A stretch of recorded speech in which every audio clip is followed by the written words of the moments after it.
건 아니지만 정도로 알려드린다면 성경 전체의 주제가 되는 절은 요한복음 3장 16절로 여러분에게 소개할 수 있습니다.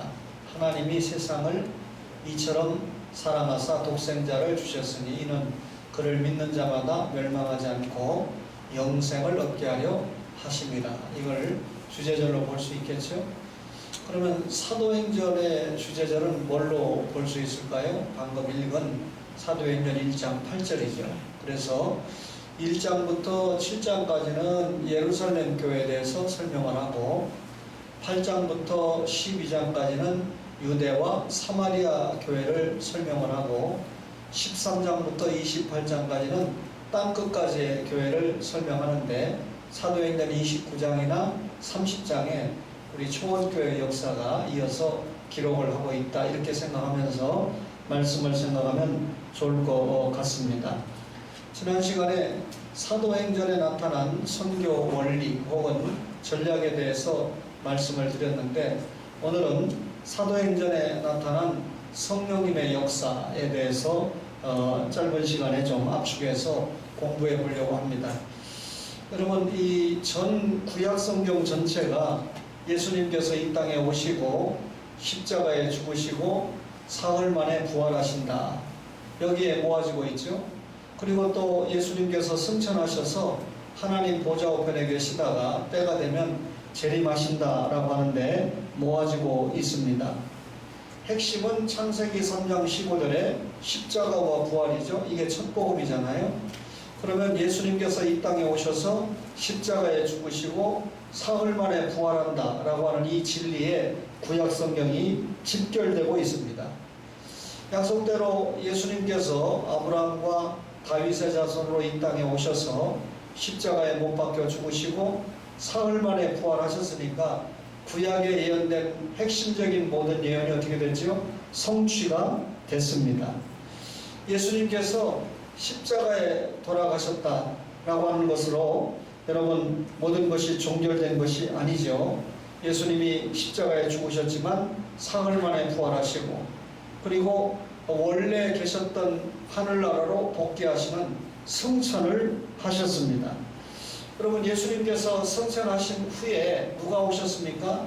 예수님께서 평상시에 약속하신 대로 오순절 성령 강림절에 성령님이 오셨다라고 하는 것을 우리가 알게 됩니다. 그러면 사도행전에 크게 성령 역사가 네 가지로 소개가 되는데, 첫 번째가 예루살렘의 성령 역사입니다.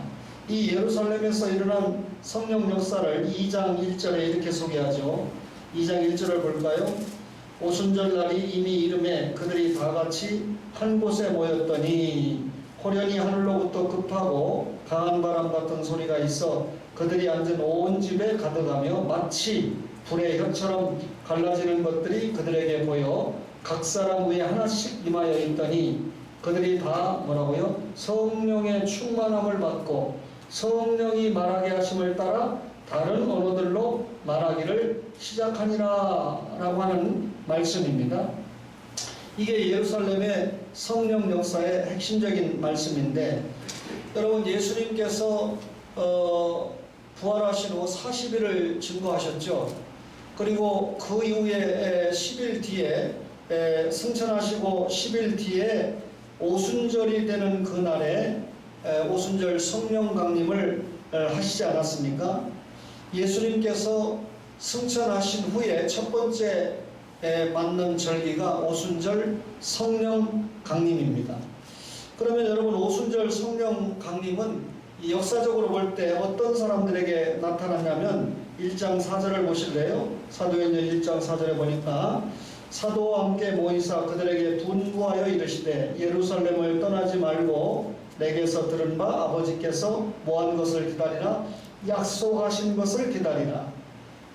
요한은 물로 세례를 베풀었으나 너희는 몇 날이 못되어 성령으로 세례를 받으리라 하셨느니라 그랬습니다. 그러니까 성령을 기다리면서 마가 다락방에서 기도하는 120문도에 임한 사건이 오순절 성령 강림 사건입니다. 여러분, 하나님의 구속 역사 속에서 예수님께서 사람의 몸을 입고 이 땅에 탄생하셨다. 성탄절이죠. 이 성탄절에 버금가는 또 하나의 사건이 성령님께서 오순절에 이 땅에 강림하셨다라고 하는 사건입니다. 우리가 성경 전체를 예수님에 대해서 증언한 책이라고 했는데 구약은 예비라고 했잖아요. 사복음서는 제시라고 했죠. 그리고 사도행전 이후에 서신서까지 전파다 이렇게 말씀을 드렸는데, 여러분 이 성부 하나님께서 예수님을 보내시겠다라고 예수님이 예비하신 부분이 있다면, 성자 예수님께서 사람의 몸을 입고 이 땅에 오셔서 33년 사시면서 구체적으로 예비된, 하나님께서 예비하신 그 예수님이 누구다라고 제시를 하신 겁니다. 그리고 사명을 완전하게 완수하시고 하늘로 올라가셨을 때 성부와 성자께서 누구를 보냈죠? 성령님을 보내셨습니다. 성령님이 오셔서 오순절 성령 강림과 함께 하나님의 큰 일, 십자가와 부활이 땅끝까지 전파되는데 동인의 역할을 하신 분이 성령님이죠. 그래서 사도행전은 선교행전이고 교회행전인데, 교회 확장의 역사인데 주축이 누굽니까? 성령님이기 때문에 성령님이 사도들을 붙잡고 성령님이 교회를 붙잡고 복음을 확장시켰기 때문에 성령행전이다 이렇게 말해도 된다고 그랬죠. 따라서 성령님이 이 땅에 오셨다라고 하는 것은 교회 탄생의 분수령이 되었던 것입니다. 그러면 여러분 성령 강림의 현상이 어땠습니까? 출애굽기 19장 16절을 한번 보시겠습니다. 제가 길게 설명하는 것보다 출애굽기 19장 16절을 보시면, 시내산에 도착을 했을 때 16절 볼게요. 셋째 날 아침에 우레와 번개와 빽빽한 구름이 산 위에 있고 나팔 소리가 매우 크게 들리니 진중에 있는 모든 백성이 다 떨더라. 모세가 하나님을 맞으려고 백성을 거느리고 진에서 나오매 그들이 산기슭에 서 있는데 시내산의 연기가 자욱하니 여호와께서 불 가운데서 거기 강림하심이라. 그 연기가 옹기가마 연기같이 떠오르고 온 산이 크게 진동하며 나팔 소리가 점점 커질 때 모세가 말한즉 하나님이 음성으로 대답하시더라 그랬습니다. 이게 성령 강림 현상이, 그러니까 사도행전에 나타난 오순절 강림 사건의 현상이 시내산 사건과 흡사한 점이 있다는 것입니다. 그런데 이스라엘 백성들이 이 시내산 사건의 방금 읽은 이런 배경 속에서 뭘 받았습니까? 하나님의 율법을 받았습니다. 그러면 오순절 성령 강림 때 성령님이 임재하셔서 기독교 공동체가 무엇을 받았습니까? 방언을 받았습니다. 그런데 이때 방언이 뭡니까? 각 나라 사람에게 들렸던 외국어였죠. 방언이었죠. 그러니까 하나 언어가 다른 모든 사람들에게 하나님의 말씀을 전하기 위한 수단으로서 방언을 받았다라고 하는 것을 우리가 확인할 수가 있습니다. 그러면 오순절 성령 강림절에 성령을 받은 결과 어떤 역사가 있었습니까? 성령이 말하게 하심을 따라서 한번 볼까요? 2장 4절을 보세요. 2장 4절에 보니까 그들이 다 성령의 충만함을 받고 성령이 말하게 하심을 따라 다른 언어들로 말하기를 시작하니라 그랬습니다. 그러면서 하나님의 큰 일이라고 그랬죠. 11절 보세요. 2장 11절에 그레데인과 아라비아인들이라 우리가 다 우리의 각 언어로 하나님의 큰 일을 말함을 듣는도다 그랬습니다. 그러니까 오순절 성령 강림의 결국 성령이 말하게 하심을 따라서 각각 다른 방언으로 말하기 시작했다. 여기 각각 다른 방언은 내 편에서 볼 때 다른 사람은 외국어를 사용하는 것이 되겠죠. 그러면 이것이 언어의 장벽을 허물어 버렸다는 이야기죠. 그러니까 언어 때문에 복음이 전파되지 못하는 일이 없도록 각 나라 사람들이 자기 나라 말로 십자가와 부활의 복음, 하나님의 큰 일을 들을 수 있도록 역사하셨다 그 말입니다. 그렇죠? 그러면 여러분 이 예루살렘의 오순절에 임하신 성령은 하나님의 큰 일을 증거하기 위해 오셨다. 하나님의 큰 일이 뭡니까? 간단하게 말하면 사활의 복음, 십자가와 부활의 사건을 하나님의 큰 일이다, 이렇게 말했습니다.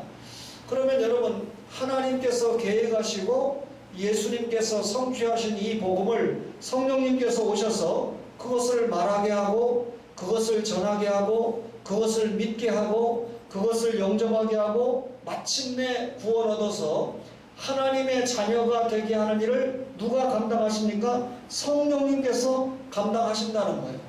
그런데 오순절 성령 강림의 시내산 사건에서는 율법을 받았지만 오순절 성령 강림 사건으로 방언을 받았다 그랬는데, 이 방언을 수단으로 해서 오순절 성령 강림에 보면 사도행전 2장에 천하 각국에서 적어도 15개국 정도에서 각각의 사람들이 모이지 않았습니까? 이 사람들에게 각각 자기 나라 말로 하나님의 말씀이 들려지게 한 것이죠. 그러니까 각각 하나님의 큰 일, 십자가와 부활의 복음을 정확하게 듣고 성령님께서 그 사실을 믿게 함으로 구원받아 하나님의 자녀가 되게 하고 예루살렘 교회가 탄생하도록 하신 겁니다. 성령님께서 방언을 주장하셨습니다. 그리고 성령님께서 예루살렘의 교회가 세워지게 하신 것입니다. 여러분, 예루살렘 교회는 세계 선교의 본부가 되는 그런 역할을 감당하지 않았습니까? 여러분, 예루살렘의 성령 역사는 하나님의 큰 일을 증거하게 하는 결과를 가져왔다. 십자가와 부활의 복음을 증거하는 결과를 가져왔다. 이게 오순절 성령 강림의 중요한 한 특징이라고 말할 수 있습니다. 이제 사도행전 8장 15절로 한번 가보시기 바랍니다. 사도행전 8장 15절로 17절의 말씀인데 한번 제가 읽어드릴게요. 14절부터 볼게요. 예루살렘에 있는 사도들이 사마리아도 하나님의 말씀을 받았다 함을 듣고 베드로와 요한을 보내매 그들이 내려가서 그들을 위하여 성령 받기를 기도하니 이는 아직 한 사람에게도 성령 내리신 일이 없고 오직 주 예수의 이름으로 세례만 받을 뿐이더라. 이에 두 사도가 그들에게 안수하매 성령을 받는지라 그랬습니다. 여러분, 예루살렘 교회에 박해가 일어났는데 성령이 임하시면 예루살렘부터 유대 사마리아를 거쳐서 땅끝까지 복음이 가야 되잖아요. 그런데 예루살렘 교회 교인들이 모여가지고 이 복음을 확장시키려고 하지 않고 히브리파 과부들과 헬라파 과부들 사이에 문제가 생기고 그렇게 멈춰 있었습니다. 그래서 결국 이 스데반 집사님이 복음을 전하고 스데반 집사님이 순교를 당했잖아요. 제가 자주 쓰는 표현 가운데 제 손바닥을 보시면 여기 콩이 있습니다. 이걸 망치로 딱 때렸을 때 으깨지는 콩이 있고 옆으로 튀는 콩이 있죠. 예루살렘에 큰 환란이 났을 때 스데반 집사님처럼 순교하는 분이 있는가 하면 11장 19절에 기록된 대로 구브로와 버니게와 안디옥까지 흩어진 무리들이 생기게 되는 겁니다. 그러니까 순교한 사람도 있지만 영적으로 피난 가는 사람들이 생기는데 그 피난 가는 사람들 중에 한 사람이 빌립 집사인데 이 빌립 집사가 사마리아에 가서 복음을 전하게 되었다. 그러니까 8장의 내용은 성령님께서 빌립을 붙잡고 사마리아 선교를 감당하게 했는데 그 내용을 읽어보면요. 자, 13절, 12절을 한번 8장 한번 5절을 한번 보세요. 4절부터 볼까요? 그 흩어진 사람들이 예루살렘에 핍박이 나니까 흩어진 사람들이 두루 다니며 복음의 말씀을 전할세. 빌립이 어디로 내려갔습니까? 사마리아 성에 내려가 그리스도를 백성에게 전파하니 무리가 빌립의 말도 듣고 행하는 표적도 보고 한 마음으로 그가 하는 말을 따르더라. 복음이 전파되니까 8절에 그 성에 큰 기쁨이 있었습니다. 12절 볼까요? 빌립이 하나님 나라와 및 예수 그리스도의 이름에 관하여 전도함을 그들이 믿고 남녀가 다 세례를 받으니 그랬습니다. 고린도전서 12장 13절에 보면 그리스도의 영이 없이는 여러분 하나님의 자녀가 될 수 있어요? 없어요? 없습니다. 여기 믿고 남녀가 다 세례를 받았다는 말은 이미 그리스도의 성령의 역사를 따라서 예수를 주님이라고 고백하고 하나님의 자녀가 된 사람들입니다. 시몬도 믿고 세례를 받은 후에 전심으로 빌립을 따라다니며 그 나타나는 표적과 큰 능력을 보고 놀라니라 그랬습니다. 위에 보면 빌립이 표적과 능력을 행했다고 했는데 하나님의 복음을 전파하는데 이런 권위가 보였다 그 말이죠. 그랬는데 예루살렘에 있는 사도들이 사마리아도 하나님의 말씀을 받았다함을 듣고 베드로와 요한을 보냈다. 여러분, 빌립 선교의 엄청난 이 성과가 사마리아에서 나타나게 됐습니다. 그런데 이 사마리아에 누구를 보냈다고요? 예루살렘 교회 이 베드로와 요한을 보냈다. 그러면 이 베드로와 요한은 국보급 사도 아닙니까? 사마리아 선교를 인정했다는 말입니까? 아닙니까? 인정했다는 말이죠. 요한복음 4장에서 예수님이 사마리아 수가성의 여인과 대화하면서 영생수를 소개하고 그 여인이 구원받지 않았습니까? 따라서 이미 사마리아 유대인들이 개같이 여기는 사마리아 사람들도 복음 전파의 대상이라는 걸 인정을 한 것이죠. 따라서 여러분 이것이 복음의 벽이 없고 사마리아에도 갈 수 있다라고 하는 것이 복음의 분명한 정신입니다. 예루살렘 교회가 별 볼 일 없는 사람을 보내는 것이 아니라 교회의 확실한 일꾼들을 사마리아에 파송을 해 주었습니다. 그래서 15절에 보니까 그들이 내려가서 그들을 위하여 성령 받기를 기도하니, 여러분 빌립의 선교 활동을 이 협력해서 돕기 위해서 확장시키기 위해서 베드로와 요한을 보냈습니다. 그러면 사도행전 1장 8절에 성령이 임하시면 너희가 권능을 받고 예루살렘과 그 다음에 뭐라 했어요? 온 유대와 사마리아와. 그럼 사마리아에 지금 이 빌립이 와서 복음을 증거했고 결과가 나타나서 베드로와 요한이 도와주려 왔다면 사도행전 1장 8절이 성취돼 가고 있는 장면을 우리가 보는 거죠. 그런데 사도들이 그들을 위해서 성령 받기를 기도했다. 여러분 이미 성령 받아서 구원 받았는데 성령 받기를 위해서 기도했다 이 말은 사도들의 권위를 보여주는 하나의 방편인데 이는 아직 한 사람에게도 성령 내리신 일이 없고, 이 말은 중생 역사의 성령을 말하는 것이 아니라 충만케 하는 외적 역사의 성령님을 말하는 것입니다.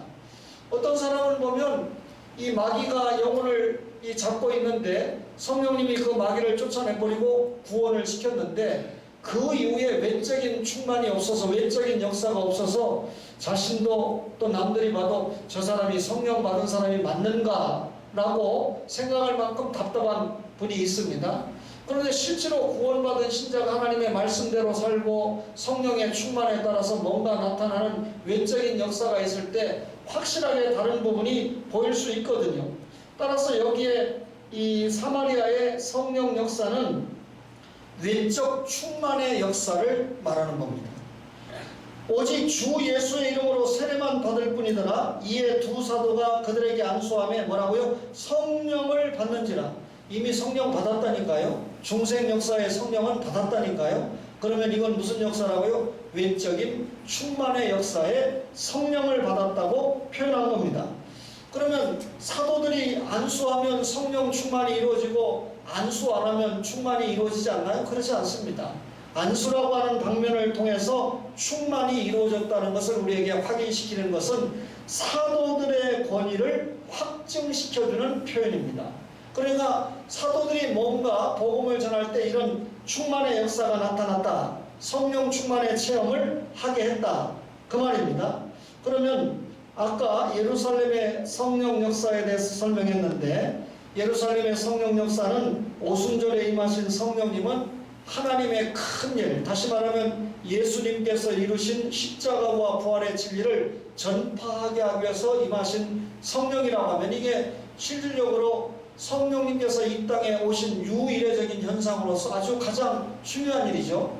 여러분 예비, 제시, 전파라니까요. 그러니까 이 예수님이 전파되게 하는 일에 성령님께서 확실하게 동인이 되고 주장하고 인도하시는 영이다, 그 말입니다. 그런데 사마리아의 성령 역사는 예루살렘에 핍박이 일어났을 때 빌립이 거기 가서 복음을 전해서 사마리아 성에 큰 기쁨이 일어날도록 역사가 나니까 두 사도인 예루살렘 교회에서 베드로와 요한을 보내줘서 성령 충만의 역사가 나타나도록 안수 기도하니까 외적인 충만의 역사가 나타나는 역사가 사마리아의 성령 역사다, 그 말입니다. 그러니까 베드로와 요한이 사도적인 권위를 가지고 안수했을 때 무슨 역사가 나타났습니까? 성령 충만의 역사가 나타난 겁니다. 베드로나 이 요한의 손에 무슨 이 능력이 나타난 역사가 있는 것이 아니고, 이 사도적인 권위를 가지고 이렇게 안수할 때 안수를 받는 사람들이 내가 이미 중생의 체험을 했는데, 성령님께서 나를 중생시켰는데 성령이 임하시면 너희가 뭐라고요? 권능을 받고 땅끝까지 복음 전하는 엄청난 능력이 나타나야 되지 않습니까? 이런 외적인 충만의 역사가 나타나도록 역사했다. 그러면 안수를 받는 사람들이, 사도들이 기도할 때 그 시간에 하나님께서 나에게 외적 충만의 역사를 주어서 하나님의 일꾼으로 사용해 주신다는 확신을 갖는 그 믿음이 결국 역사가 나타나게 된 것입니다.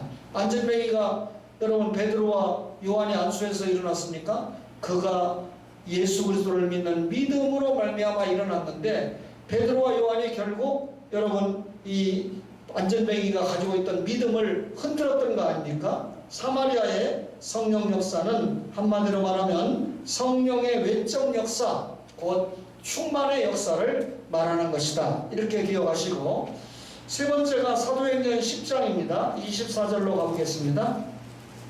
사도행전 10장 24절부터 48절까지인데, 우선 여러분 사도행전 10장은 베드로와 고넬료가 만나는 장면 아닙니까? 자, 38절 보세요. 하나님이 나사렛 예수에게 성령과 능력을 기름 붓듯 하셨음에 그가 두루 다니시며 선한 일을 행하시고 마귀에게 눌린 모든 사람을 고쳤으니 이는 하나님이 함께 하셨습니다. 예수에게 뭘 했습니까? 성령과 능력을 기름 붓듯 하셨다. 그 다음에 39절에 보면 우리는 유대인의 땅과 예루살렘에서 그가 행하신 모든 일의 증인이라.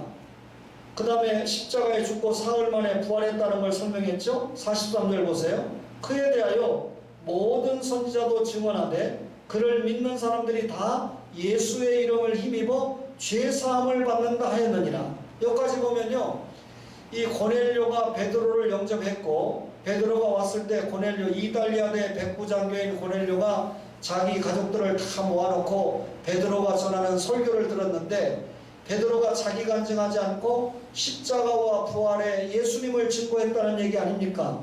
그랬더니 44절 보세요. 베드로가 이 말을 할 때 하나님의 큰일의 주제가 되는 십자가와 부활의 복음을 전했을 때 성령이 말씀 듣는 모든 사람에게 내려오시니 베드로와 함께 온 할례받은 신자들이 이방인들에게도 성령 부어주심으로 말미암아 놀라니 이는 방언을 말하며 하나님 높임을 들음이로라. 이에 베드로가 이르되 이 사람들이 우리와 같이 성령을 받았으니 누가 능히 물로 세례 베품을 금하리오 하고 명하여 예수 그리스도의 이름으로 세례를 베풀라 하니라. 그들이 베드로에게 며칠 더 머물기를 청하니라 그랬습니다. 여러분, 불세례가 먼저입니까? 물세례가 먼저입니까? 성령세례가 먼저입니까? 물세례가 먼저입니까?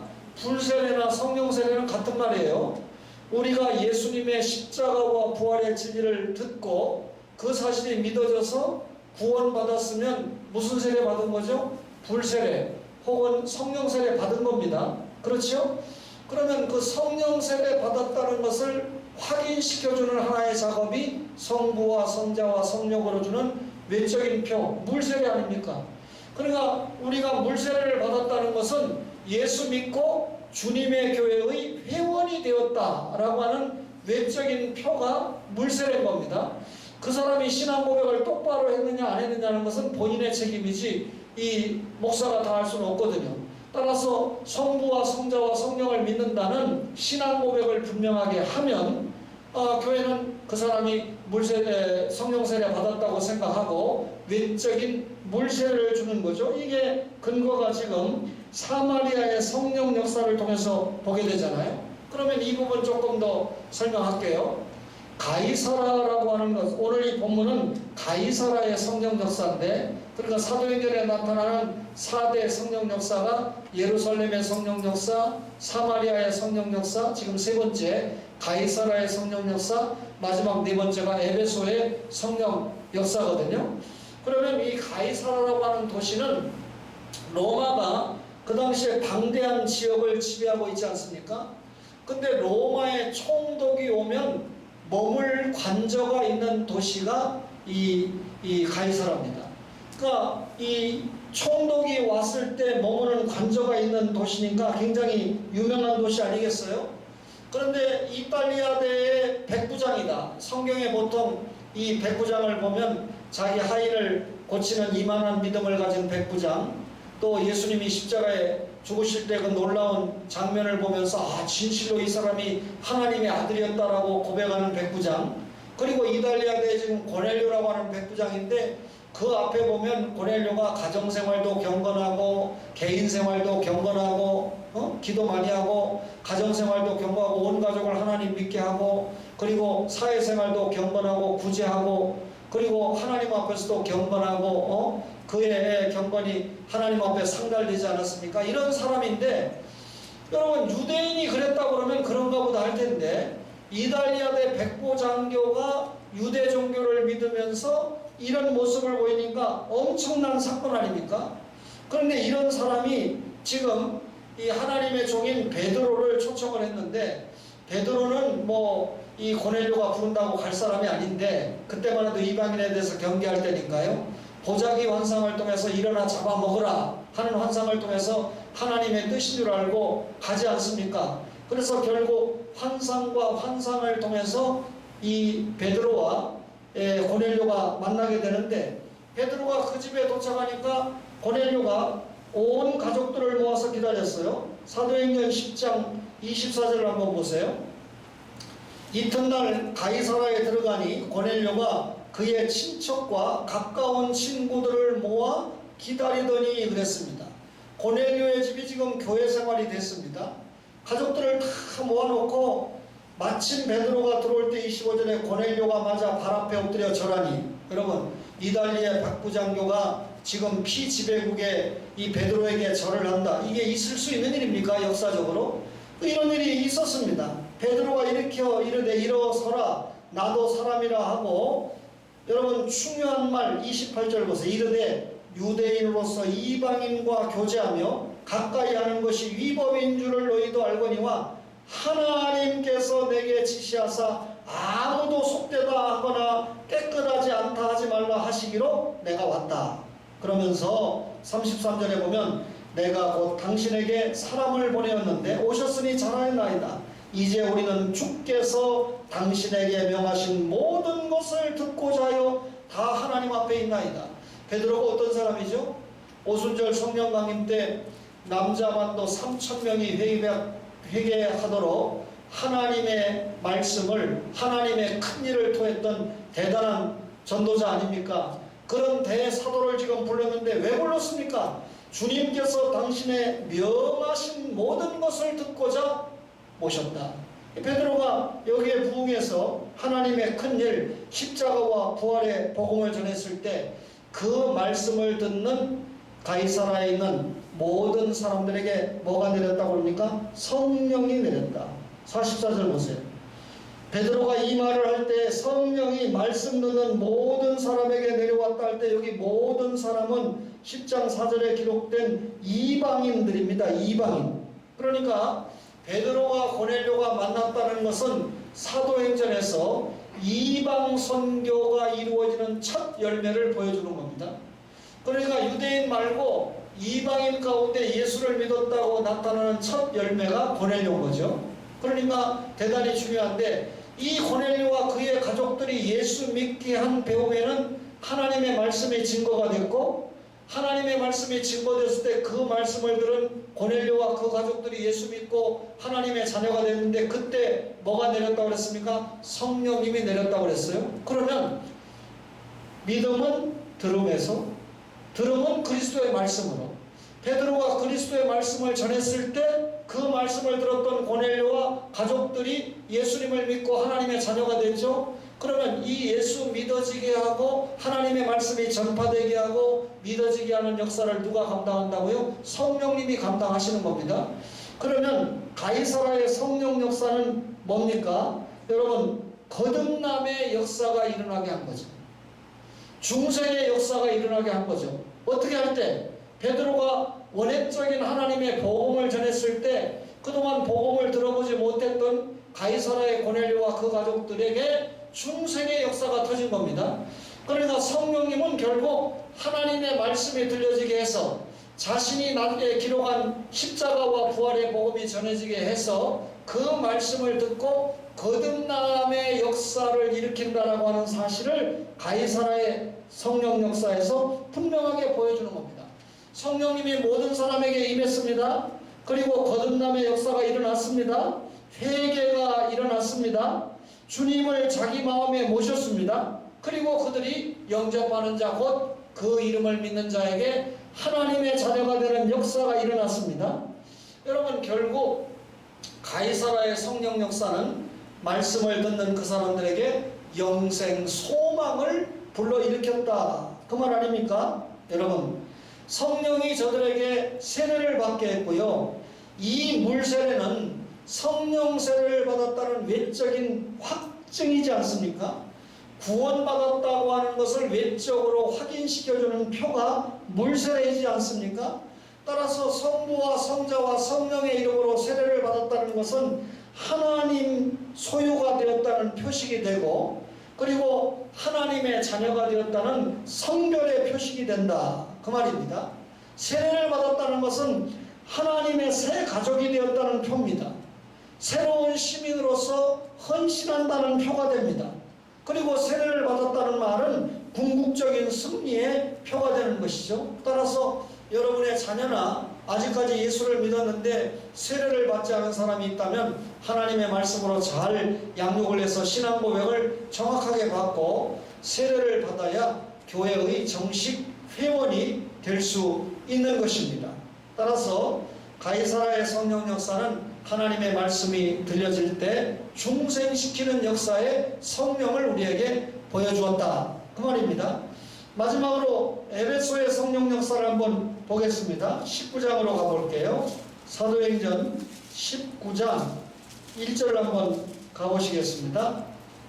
제목이 바울이 아시아의 수도인 에베소에서 전도하다죠. 아볼로가 고린도에 있을 때 바울이 윗지방으로 다녀 에베소에 와서 어떤 제자들을 만나 이르되 너희가 믿을 때 성령을 받았느냐? 이르되 아니라 우리는 성령이 계심도 듣지 못하였노라.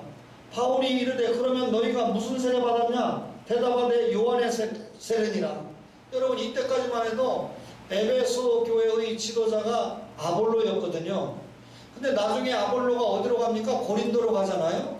고린도에 가니까 무슨 파가 있었죠? 아볼로 파가 있었어요. 그 말은 파당을 만드는 건 나쁘지만 고린도 교회에 그만한 영향력을 줄 만한 엄청난 인물이 아볼로라는 거죠. 그런데 24절 보세요. 18장 24절 보세요. 알렉산드리아에서 난 아볼로라는 유대인이 에베소에 이르니, 알렉산드리아는 로마 통치의 두 번째 큰 도시였습니다. 아볼로라는 유대인이 에베소에 왔는데 이 사람이 언변이 좋고 성경에 능통한 자라. 그가 일찍이 주의 도를 배워 열심으로 예수에 관한 것을 자세히 말하며 가르치나 요한의 세례만 알따릅니다. 그러니까 요한이 누구를 증거했죠? 예수님을 증거했는데 요한이 증거한 예수님을 알지 못하고 요한까지만 알아요. 아볼로가 무슨 말이죠? 구약만 믿고 전했던 사람이다, 그 말이죠. 그럼 요한은 이 땅에 와서 어떻게 했습니까? 광야에서 메뚜기와 석청을 먹는 그런 금욕주의. 그리고 여러분, 때가 찼고 하나님 나라가 가까이 왔으니 회개하고 예수를 믿으라고 외쳤던 사람이 요한이거든요. 그러니까 요한이 외쳤던 예수에게는 관심이 없고 회개에만 관심이 있었던 사람이 아볼로입니다. 그런데 이런 아볼로가 예수님을 믿도록 누가 부흥회를 해주었죠? 아볼로는 에베소 교회 부흥사였는데 실제로 아볼라와 브리스길라로 가는 부부가 조용히 아볼로를 불러다가 예수님의 십자가와 부활을 전해주니까 깨닫고 믿었던 사람이 아볼로 아닙니까? 아볼로가 에베소 교회에서는 요한의 세례까지 구약밖에 몰랐기 때문에 예수님에 대해서 안 가르친 거예요. 그러니까 예수님을 믿을 때 뭐가 나타납니까? 성령의 중생의 역사가 나타나고 그 다음에 충만의 역사가 나타날 때 에베소 교인들은 세례 요한급만 듣다 보니까 성령이 있다는 소리도 들어보지 못했다는 거예요. 그럼 너희가 무슨 세례 받았냐? 그러니까 요한의 세례를 받았다는 겁니다. 바울이 이르되 요한이 회개의 세례를 베풀매 백성에게 말하되 내 뒤에 오시는 이를 믿으라 하였으니 이는 곧 예수라 하거늘 그들이 듣고 주 예수의 이름으로 세례를 받았다. 그러니까 지금 바울이 요한까지만 전했던 아볼로 플러스 뒤에 그 세례 요한이 전했던 그 뒤에 오시는 예수님이 누구다라고 전해준 겁니다. 그랬더니 그 예수를 믿었습니다. 그리고 세례를 받았습니다. 바울이 그들에게 안수함에 성령이 그들에게 임하심으로 방언도 하고 예언도 하니 모두 12사람쯤 되니라 그랬습니다. 그러면 여기에도 에베소에서 성령 역사가 일어났죠. 여러분, 바울이 이 선교가 너무 중요하다는 것을 창세기 22장 18절에 내 씨로 말미암아 천하 만민이 복을 받으리라. 씨는 예수님이죠. 천하 만민은 세상의 모든 사람들이고 복을 받는다는 건 모든 사람들이 예수 믿고 하나님 앞에 발락 엎드려서 예배드리는 걸 말하죠. 그럼 우리가 지금 하나님 앞에 예배드리는 것 자체가 엄청난 복을 받았는데 그러면 이 복음을 전해줘야 그런 역사가 일어날 거 아닙니까? 그러니까 아브라함의 씨로 말미암아 천하 만민이 복을 받게 하려면 예수님이 이루신 십자가와 부활의 진리를 전파해줘야 되거든요. 그걸 깨달았기 때문에 바울은 자기의 생명을 생명보다 귀한 사명으로 알고 복음 전파에 모든 것을 걸었던 분 아닙니까? 그분이 2차 선교여행을 마치고 돌아가는 길에 에베소에 잠시 들렸어요. 사도행전 16장 6절에 보면 원래 이 소아시아 지역에 가서 복음을 전하려고 했는데 성령님께서 마게도냐 사람 하나를 보내가지고 빌립보로 건너와라, 유럽으로 건너와라. 그래서 소아시아로 가지 않고 유럽으로 가서 유럽 최초의 교회인 빌립보 교회를 세우지 않았습니까? 그 이후에 2차 선교여행을 하다가 18장 21절을 보세요. 사도행전 18장 21절에 보니까 작별하여 이르되 만일 하나님의 뜻이면 너희에게 돌아오리라고 배를 타고 에베소를 떠났다. 그러니까 2차 여행을 하고 잠시 지나가는 길에 에베소를 들렸다가 하나님의 뜻이 계시면 내가 에베소에 오겠다. 아시아의 수도인 에베소에 오겠다. 이렇게 약속을 했는데 그 약속대로 에베소에 오신 겁니다. 19장 1절 보세요. 아볼로가 고린도에 있을 때, 그 에베소에서 요한의 세례까지만 가르쳤던 아볼로는 고린도로 가버리고 바울이 윗지방으로 다녀 어디에 왔습니까? 에베소에 와서 어떤 제자들을 만나서 너희가 믿을 때 성령 받았느냐? 그러니까 들어오지도 못했다. 이렇게 답한 거 아닙니까? 이게 무슨 세례 받았냐? 그러니까 요한의 세례 받았다. 물 세례 받았다. 여러분, 물 세례는 성령 세례를 받은 외적인 표일 뿐이라고 그랬죠? 근데 이들이 전혀 요한의 세례까지만 듣고 예수에 대한 복음을 듣지 못했다 그러니까 야, 너희들이 알고 있는 그 요한이 이 땅에 와서 내 뒤에 오시는 예수를 증거했다 하고 전해주니까 그 예수님의 말씀을 듣고 저들이 믿고 세례를 받았다 그랬습니다.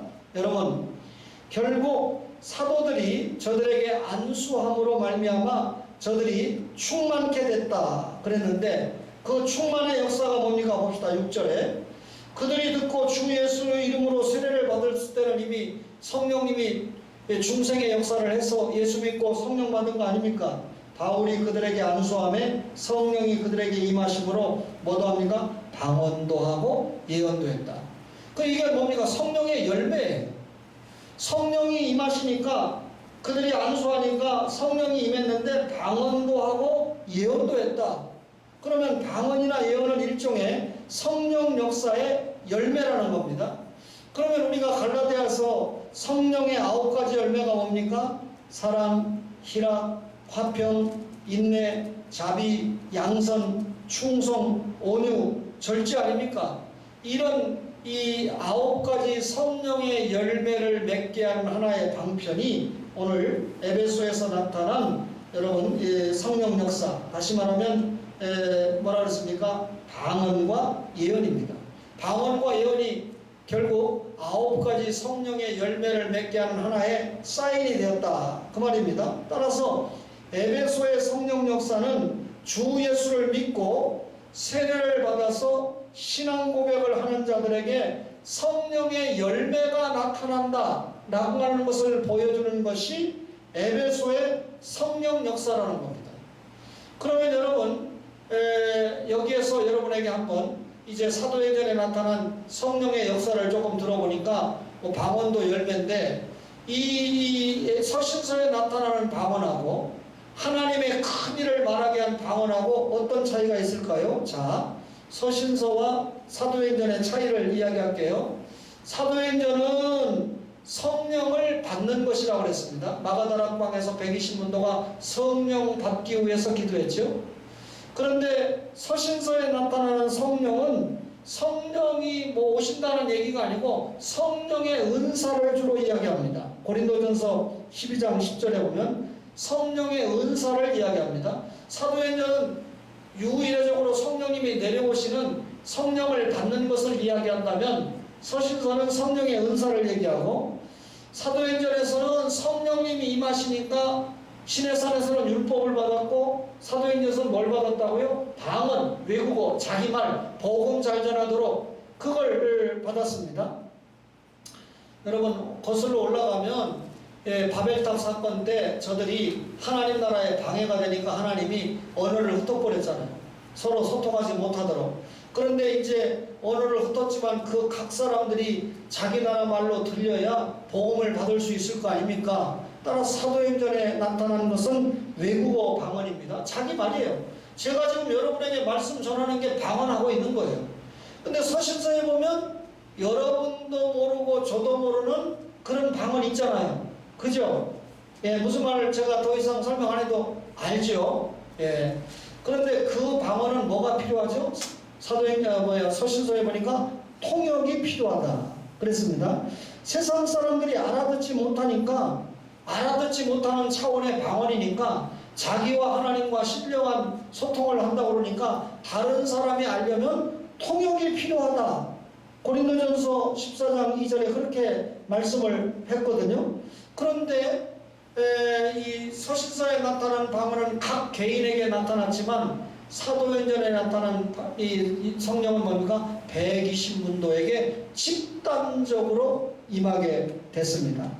개인적으로 임했느냐 집단적으로 임했느냐 하는 것도 차이가 있습니다. 뿐만 아니라 사도행전에 임한 성령 역사는 예수님이 올라가시고 성부와 성자가 보내신, 그래서 오신 성령님 유일적인 사건입니다. 역사상에 딱 한 번만 있는 사건입니다. 이 땅에 예수님이 초림하신 것이 역사적으로 딱 한 번만 있는 사건입니다. 재림하시는 것도 역사적으로 딱 한 번만 있는 사건입니다. 마찬가지로 세 번째 삼위 하나님이신 성령님이 이 땅에 오신 것도 역사적으로 딱 한 번만 있는 일이다, 그 말입니다. 그러나 여러분, 우리가 사도행전에서 나타난 이 성령의 역사는 유일적인 사건입니다. 그렇죠? 그리고 딱 한 번만 있는 사건입니다. 그런데 서신서에 있는 이 방언과 성령의 역사는 어떻습니까? 종종 교회 역사 가운데 일어나는 사건입니다. 이해가 됐죠? 그러니까 성령님이 오시는 건 사도행전에 딱 한 번입니다. 그러나 서신서에 나타난 성령님의 역사는 각 교회에서 종종적으로 이런 역사가 일어날 수 있어요. 우리가 기도하면 암덩이가 떨어질 수도 있고, 우리가 기도하면 그런 성령님의 역사를 우리가 부인하지는 않습니다. 그러나 초대교회만큼 지금 암덩어리가 떨어지는 역사가 그렇게 많을까? 지금은 초대교회 때와 달리 하나님이 세운 일반 은총의 산물인 좋은 의사들이 얼마든지 있지 않습니까? 그러니까 아프면 일단 병원 가보고 병원에서 치료 못하면 마지막에 하나님 앞에 맡기고 하나님 제가 남은 사명이 있으면 좀 더 살려주시고 그렇지 않으면 깨끗하게 주님 좀 이 고생하지 않고 험한 꼴 보이지 않고 갈 수 있도록 도와주세요. 그렇게 기도하는 것이 합당하겠죠. 정리할게요.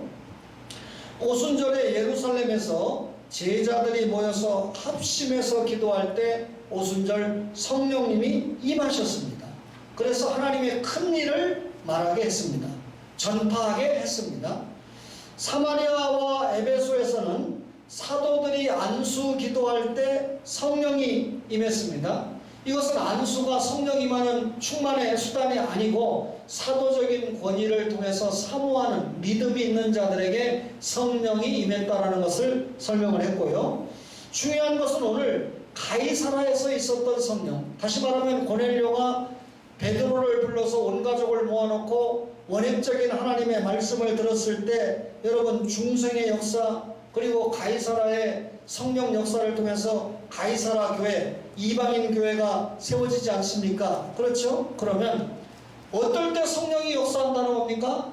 성령이 그냥 중생시키는 게 아니라 믿음은 들음에서 들음은 그리스도의 말씀으로 하나님의 말씀이 전해질 때 성령님께서 그 들려지는 말씀을 붙잡고 중생을 시키시고 중생이 시키신 다음에 충만의 역사, 외적인 역사, 열매의 역사를 성령님이 이루게 하신다라고 하는 것을 우리가 확인할 수 있다는 겁니다. 따라서 여러분 아직 예수 믿지 않는 사람에게 시급한 것은 구원의 복음을 들을 수 있는 기회를 허락하는 거죠. 이명숙 집사님 아들 서진이가 올라왔습니다. 제 이 딱딱한 설교를 처음 듣고 있는데 2주째 듣고 있는데 혹시 얘가 집에 가서 재미없다고 그러면 어떡할까? 안 간다고 그러면 어떡할까? 기도했죠. 그런데 엄마하고 소통을 해보니까 그런 소리 안 한다는 거예요. 그런데 제가 설교하면서 가만히 보면 전혀 졸지도 않고 꼿꼿이 앉아서 들어요. 들으면서 딴 생각하는지 안 하는지까지는 제가 감찰할 수 없지만 분명한 것은 믿음은 들음에서 들음은 그리스도의 말씀으로 말미암기 때문에 이 아이들이 자꾸 말씀을 듣다 보면 들리게 되어 있습니다. 제가 명절에 청량산을 제 며느리하고 산책을 했다고 그랬는데 지금 가서 있는 교회가 목사가 히브리 원어 펴놓고 구약 설교하고 신약 헬라어 원어 펴놓고 설교하면서 이번에 강도사가 되면 신상원 전도사한테도 그 교수님이 원어를 가지고 설교 준비를 해서 전해라. 뭐 스트레스는 아니지만 그렇게 이야기합니다. 그러니까 얼마나 조금 이 설교가 조금 차원이 다르지 않겠습니까?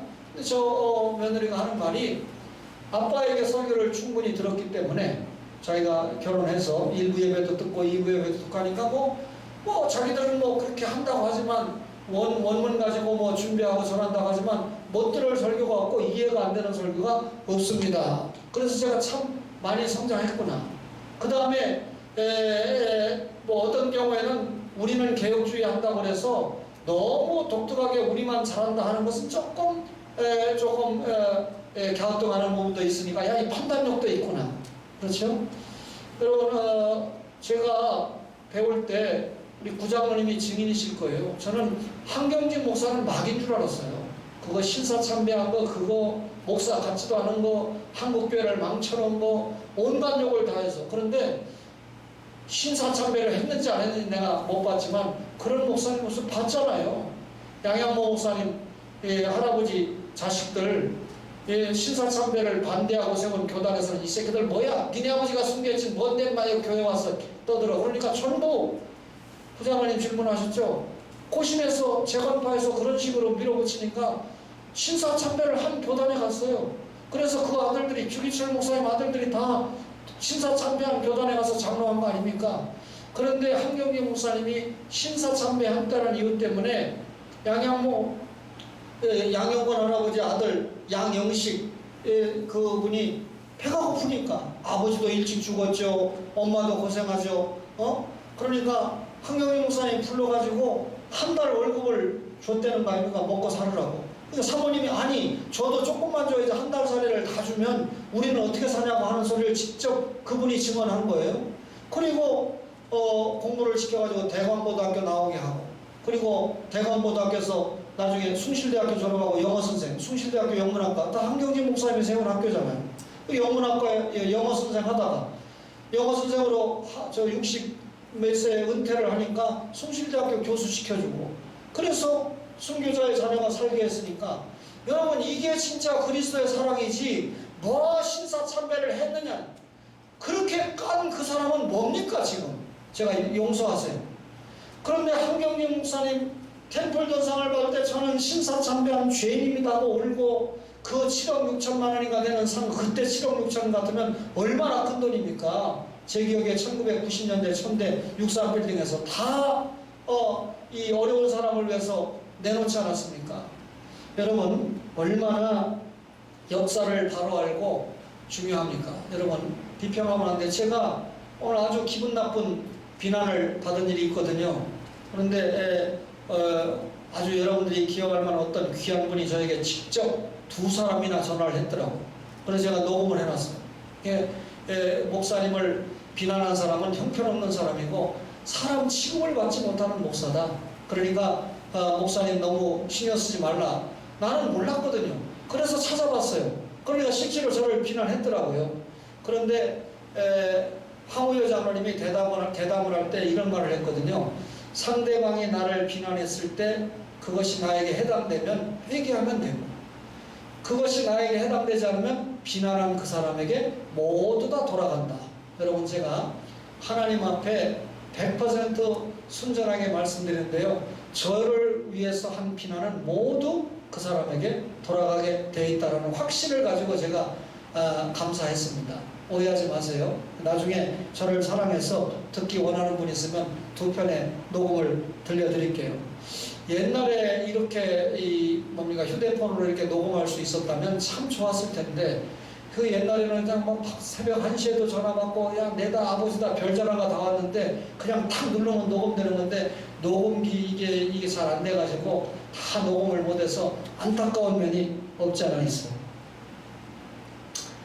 자 여러분 가이사라의 오순절 잘 기억하세요. 하나님의 말씀이 들려질 때 무슨 역사가 일어난다? 중생의 역사가 일어난다. 그러면 성령이 임하시면 너희가 뭐 받고? 권능 받고.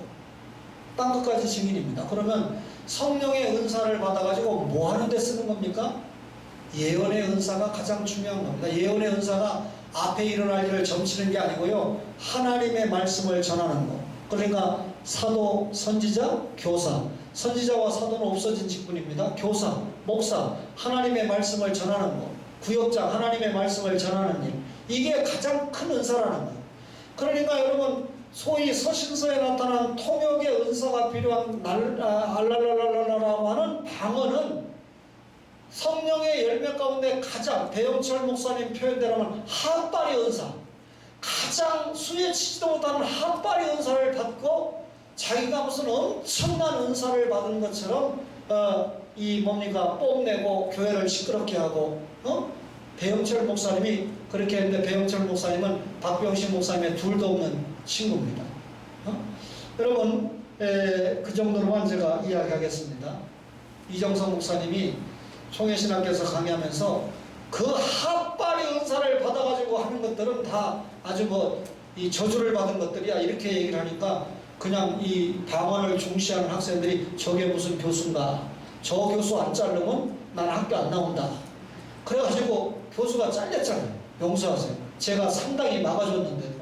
이 목사님, 설사 당신이 그렇게 믿는다고 해도 그렇게 강의하면 안 되잖아. 믿으면 들으면서 하니까 자꾸 가르쳐서 변화를 시키는 쪽으로 교수가 가야지, 단칼에 잘라버리면 어떻게 변화를 시키냐고. 많이 유해졌죠. 저를 만나서.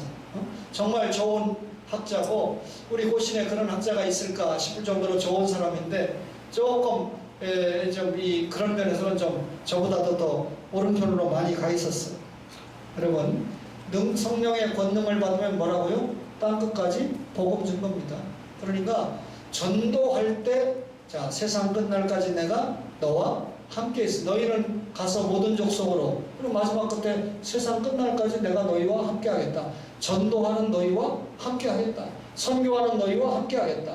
성령 임하시면 권능 받고 파워 받아서 땅끝까지 복음 전해라. 그러니까 복음 전하는 사람에게 권능의 역사가 확실하게 나타나는 겁니다. 하나님의 뜻인 구령의 성취를 위해서 우리 모든 것을 아낌없이 들여서 땅끝까지 복음 전파를 이루어내는 여러분과 저가 되기를 간절히 바랍니다. 사도행전에 나타난 성령 역사, 에베소의 성령 역사, 사마리아의 성령 역사, 가이사라의 성령 역사, 에베소의 성령 역사 이해하셨죠? 다음 시간에는 교회에 대한 이야기 하겠습니다. 사도행전은 교회가 세워지는 또 역사니까 이렇게 제 나름대로 테마별로 강의를 해서 여러분들이 좀 이해하는데 도움이 되도록 그렇게 하겠습니다.